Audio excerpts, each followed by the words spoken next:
Good evening, I'm your host Adam, and this is Anything Strange. Today we dive into the case of the Sodder children.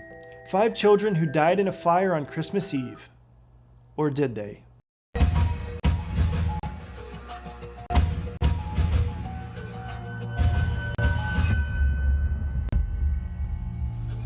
This story starts on Christmas Eve back in 1945.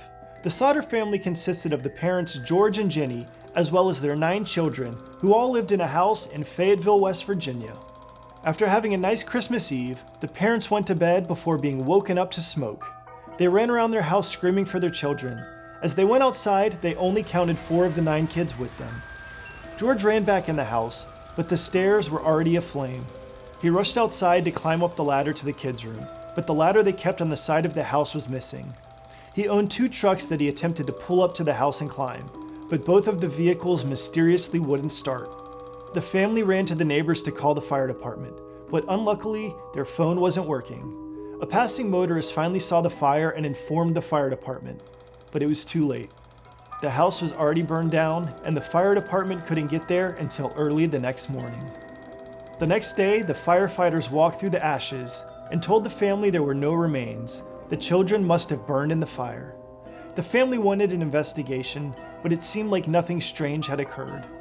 The local coroner and his jury came to the conclusion the fire was caused by faulty wiring. George and Jenny were not happy with this short-lived investigation and started putting together odd puzzle pieces. There were no bones or remains at all. There is no possible way the bones could have completely burned in the fire. Jenny also remembered a phone call she received at midnight just before the fire. It was a woman asking for someone she didn't know. Then she began laughing hysterically. George recalled a life insurance salesman who stopped by their house months prior. When George turned him down, the man got angry and shouted that his house would go up in smoke and his children would be destroyed.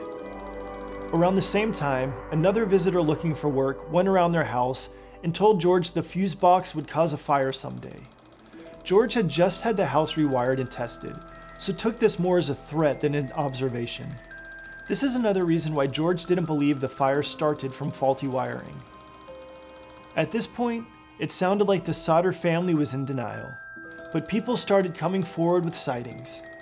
A bus driver who went past the house the night of the fire said he saw people throwing balls of fire at the house. A neighbor said she saw some of the kids peering their heads out of a car window as they drove by while the house was on fire.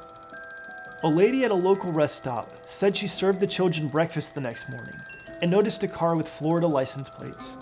And another woman claimed she saw the children in a hotel with 2 men and 2 women who were speaking in Italian, just over an hour away.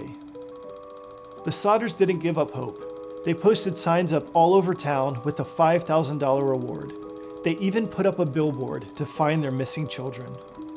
They hired a private investigator onto the case, and he discovered the life insurance salesman who threatened George before the fire ended up being one of the jurors on the coroner's jury that came to the conclusion the fire was started by faulty wiring. Was he involved? How did this man manage to get on the jury of this case? Unfortunately, it doesn't seem like anyone followed up to investigate him. In 1967, the Sodders got their most credible piece of evidence that one of their kids was still alive. It was a letter to Jenny, postmarked from Kentucky. It was a photo of a man in his 30s that resembled their son Louis. The back said Louis Sodder, I love brother Frankie, Lil Boys, A9, 0132, or 35. August 13th, 1932 was Louis' birthday, and he would have been 35 years old. The family hired another private investigator to find who sent the postcard, but they never heard back from the investigator again. George died a couple years later, and Jenny died in 1989. The billboard they had put up in 1952 was still standing 37 years later, as they never gave up hope.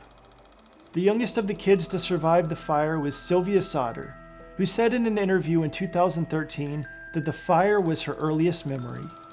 She would often stay up late with her father and talk about what may have happened. I experienced their grief for a long time, she said, and she also promised to never let the story die. So over 75 years later, we still don't know what really happened to the Sodder kids. Did the children die in a fire, leaving their parents in disbelief?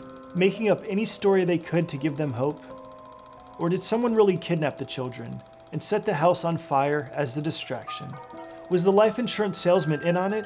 Or was his threat of fire and destroying the Sodder children just a coincidence? I don't know the answer, but I'd like to help Sylvia keep this strange story alive. Alright everyone, thanks for watching, and if you want to see more strange stories, be sure to like, subscribe, and comment on this video. I'd love to hear what strange stories you want me to tell next, so leave those recommendations in the comments below. And until next time, I'm your host Adam, bringing you stories about anything strange.